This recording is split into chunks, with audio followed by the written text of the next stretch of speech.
Welcome to a Victory Monday edition of the Here We Go podcast.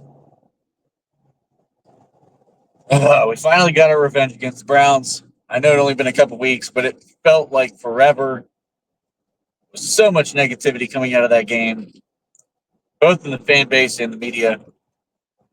And to right that wrong and have two strong performances back to back in the Bengals game and now the Browns game at home, it just feels like it's the right time to start asking questions. And the number one question that I have is, are the Steelers a true Super Bowl contender at this point? Obviously, the record is going to suggest that the answer is yes. We're 10-3. We're 4-1 going through this gauntlet. Things seem to be going right as far as the health of the team right now. We're getting everybody back. And Russell Wilson really has brought something to this offense that I didn't personally see coming. I know a lot of other people who were upset about the move going to Russ instead of Justin. They didn't see this coming. But, man, his leadership has made such a difference in this team. And I feel like he just understands his teammates. And I'll go as far as to say that I really, quite honestly, think that these dinners that he's been hosting all season on every Thursday, where these guys go out, have dinner together, just have a good time, getting to know one another on a personal level, not talking about football, I think it has made all of the difference in the world right now. Because he understands people, all of the negativity about him being this teammate back in his Seattle days and this and that. Look, we'll never know the truth, but I can tell you that's not the case here in Pittsburgh. I've said this before. He and his family have done everything to integrate themselves into the city of Pittsburgh, to endear themselves to the people and to this fan base, to his teammates, to the organization. I mean, anytime you ask Russ a question, he's going to name damn near everybody who's played a single offensive snap for the Pittsburgh Steelers this season. He understands how to prop people up. Post-game interview, he's talking about how I have trust in Scotty Miller. Scotty Miller barely plays. How do you have trust in that guy? But he was letting him, and he did trusted him with some back shoulder throws and things of that nature. You don't just do that with a guy that you're unfamiliar with. I don't think that what he says is some kind of a word salad. Like we talk about answers that we get from Coach Tomlin, and it's word salad because he just throws in all this random stuff and his Tomlinisms, and you never actually truly get him to say anything, right? Like he never actually says anything. But with Russ, it's completely different. It's genuine. Talked about not having George Pickens in that game yesterday. Obviously, you want one of the best receivers in the NFL out there with you. He understands that you have to kind of play to George's ego and prop him up. And I think Russ honestly believes he's one of the best receivers in the NFL. But Russ isn't the guy in George's ear telling him he needs to do this or he needs to do that. He's the guy who constantly is propping George up. And even in a game where he does not dress to play, George Pickens is right there on the sideline, fully engaged. You can see how upset he was on the offensive pass interference call. They got called against Mike Williams. He's in Coach Tomlin's ear the whole time, talking, laughing. I mean, that guy is a guy who last year, I feel like if he sat out a game, He may not even watch the thing. That's how disengaged he was at times. But he's right there, front and center. The camera did not have a problem finding George Pickens on the sidelines. Every time they look for him, he's right there, watching, trying to help in whatever way he can in street clothes. And I think that is the genius of Russell Wilson's leadership. He spent so much time propping this guy up that Pickens is truly happy. He's getting his targets. He's getting yardage. He's getting touchdowns. He understands how important he is to this offense. And I thought maybe more than anything else yesterday, knowing that this team can win against a bad Browns team, yes, but I'll be honest, the first thing, I saw that ESPN notification come up on my phone, Pickens out versus Browns. I said, we're screwed. That was the first words out of my mouth. We're screwed. I had a couple people messaging me, Pickens is out, Pickens is out. And I'm like, we are screwed. So much of the offense runs based on George Pickens drawing so much attention and being a big part of the offense in production as well. I honestly thought we were in big trouble in this game, and I'm not even going to lie to you. And I think you saw that play out in the beginning. I think we went 0 for our first 5 on third downs. We didn't get a first down until about 6 of them. It was the second quarter. And a lot of this game really turned around from the Keanu Benton interception. But the offense couldn't find its footing.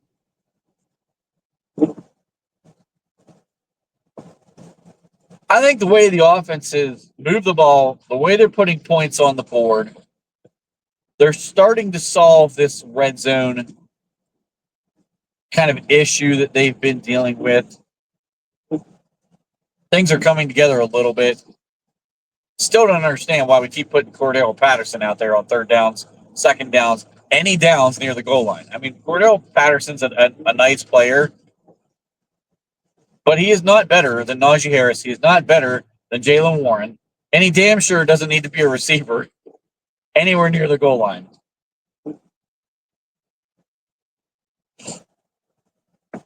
These gadget gimmick plays, that they do where if he's going to come around and they have this option play to hand off to whoever's playing running back at the time, and then Patterson's the guy coming around like an end around type thing. Yeah, that's cool. It gives another look. It makes the defense kind of stay honest in their lanes, their assignments. But he doesn't need to be a wide receiver on this team. The team obviously isn't giving up on Van Jefferson. He's going to stay out there. I still want to see more of Mike Williams. 3 catches, 36 yards in this one. He had a big one on a third down play. Still like to see more of him in the offense. Use him as a threat downfield. I think we tried to a couple times. A couple where Russ was kind of rolling. He threw it out of bounds. Kind of errant throws. Or maybe he just didn't feel good about it and threw it away.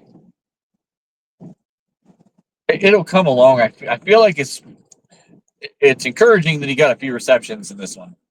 Because if he's not getting receptions in a game where George Pickens doesn't play, then it's time to ask other questions about, what are we doing here? Or is Mike Williams just not the guy that we thought he could be in this offense? But I'll say this. It's easy to talk about this team being a Super Bowl contender because of the defense, the way we turn the ball over. We'll see where the defense ends up and scoring defense, yardage, all that good stuff after this week. Top 10 total defense right now before coming into the week. I think they were sitting at 9th. But I think this team is for real. And as a Steeler fan, this is the first time in a long time that we're approaching the end of the season thinking this team can make a run. After this game, not having George Pickens, still putting up 28 points, might be time to have conversation about the Super Bowl run because I'm not even nervous now to play Philly. I'm not nervous to play Kansas City. I think we're good enough to hang with these teams. Last year, if you'd asked me about that, or earlier in the season, if you would have asked me that question, I'd have laughed at you. Because I'd have thought there's no way we're going to hang with either team. No way. But here we are. Philly, Baltimore, Kansas City, back to back to back on a brutal stretch. 11 total days, 3 games, 11 days. Just a brutal stretch coming up here. But if this team finds a way to win 2 out of 3, you might be talking about a team that potentially can get to a number 1 seed, has a chance to get to the number 2 seed, depending on who you beat and who you lose to. For example, if we lose to Philly, but we beat Baltimore and Kansas City, well, number 1 now, if you beat Baltimore, you win the division. That's first and foremost. That's the first box you need to check here is win your division. But if you go and beat Kansas City the week after, you just saw Buffalo lose to the Rams. I mean, we're right in the thick of things to try to have a 1 seed and home field advantage in the playoffs throughout. That would be massive. Can you imagine the fan base if Renegade hits late in the third quarter, early fourth quarter, in an AFC championship game? Man, we haven't seen that in forever. But that's where we're at. Like that is within our grasp. Now, I'm not sure it's going to happen because this gauntlet continues to get harder as we go. But I really think that it's within our grasp and we can make this happen. It's a possibility. This offense is capable of scoring with Kansas City. We're capable of scoring with the Eagles. There's some matchup related things that might get in our way. We'll see. I don't know. Number 1 is Patrick Mahomes, Andy Reid. Number 2, that Philly defense is as legit and as stout up front as it gets. With our young offensive line, man, it depends on how well they play, honestly. And they played extremely well against the Browns, I thought. I thought they did much better against Myles Garrett. I think that we had a better game plan to slow him down. I think this team is a legitimate contender at this point. I think this team can make a run in the playoffs because I think this offense is for real.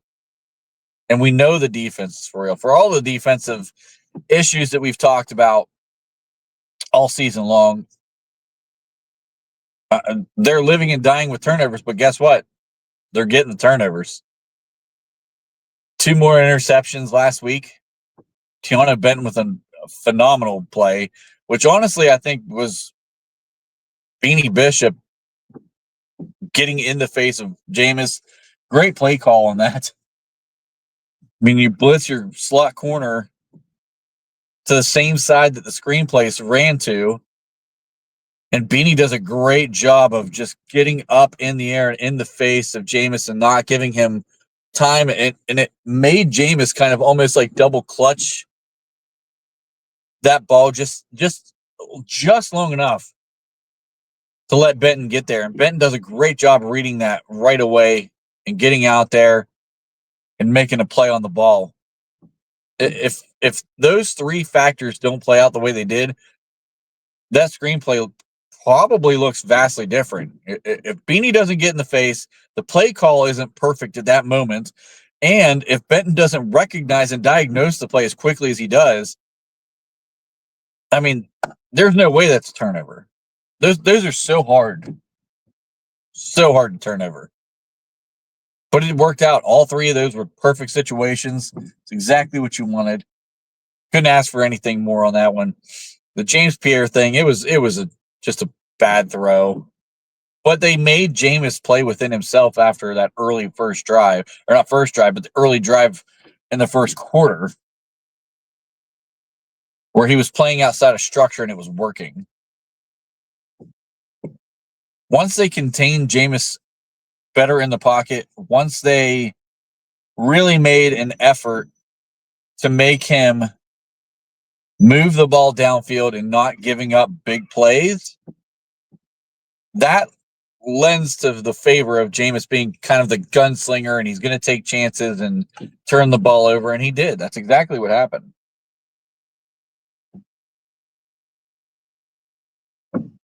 I think this team might be one of the most complete teams in the NFL at this point. The special teams game, Boz is clearly, I mean, he is one of the best kickers in the NFL. He may be the best kicker in the NFL. James Pierre and Skoranek had great coverage on punts. Kadarius Toney decided to give us one. They're right there, dive right on top of that. Skoranek comes up with that, which was pretty fitting considering Kadarius Toney hits him in the back with a ball earlier in the game to create a 15-yard penalty. Why anybody keeps signing this dude is beyond me. Kadarius Toney is he is a worse version of the things we complain about with George Pickens. I mean, that dude is an absolute cancer. I don't know why anybody's giving this guy a chance at this point. He's not productive. He drops the ball. He can't return punts. Like, he's as athletic as he gets, but that dude is another guy that he seems to be his own worst enemy. So, I mean, if we're sitting here right now, we're having serious conversations about, this 3-game stretch. I've seen some people say we're going to go 1-4 from the Browns game on through this 3-game stretch through Kansas City. I disagree. I totally disagree. I think they go at minimum 2 out of the 4. I really think we can win 3 or 4 of these, though. I think this year we match up better against Kansas City. We match up fairly well, I think, against the Eagles, although, man, that Eagles defense is really good, too. That's going to be the key to that one. I think we'll dive more into this, and I'll get some better analysis of this as the week goes on. But I really think that if we can move the ball and score against this Philly defense, then I think our defense can play with the Philly offense. Going to come down to defenses in this game and who gives up the points. But I feel much better about going into Kansas City right now than I ever have since Patrick Mahomes has been there. I feel good about the Baltimore game. Their defense is so suspect. They played much better against us last time, but Russ is just playing at a different level right now. And I think that's the deciding factor is right now Russ is just playing at a different level. And for whatever reason, Lamar Jackson is never Lamar Jackson when he plays against the Pittsburgh Steelers. And I don't know what the secret sauce is, but the dude's just in his head about it at this point. So we'll see how this goes. I'm extremely happy that we got this win, the revenge game, which the players have been referring to as the get right game. I think they did get right in this one. I do think that this team's kind of clicking at the right time. And if we get a healthy George Pickens against Philly, it's going to be a lot of fun watching him and Quinyon Mitchell go up against each other. 2 young players, 2 very, very good players, very talented players. Man, that's going to be a fun matchup to watch next week. So I hope y'all like this episode. Hope y'all enjoy your Victory Monday. As always, like, share, and subscribe. Hit the notification bell so you know when we go live. I hope y'all have a great day.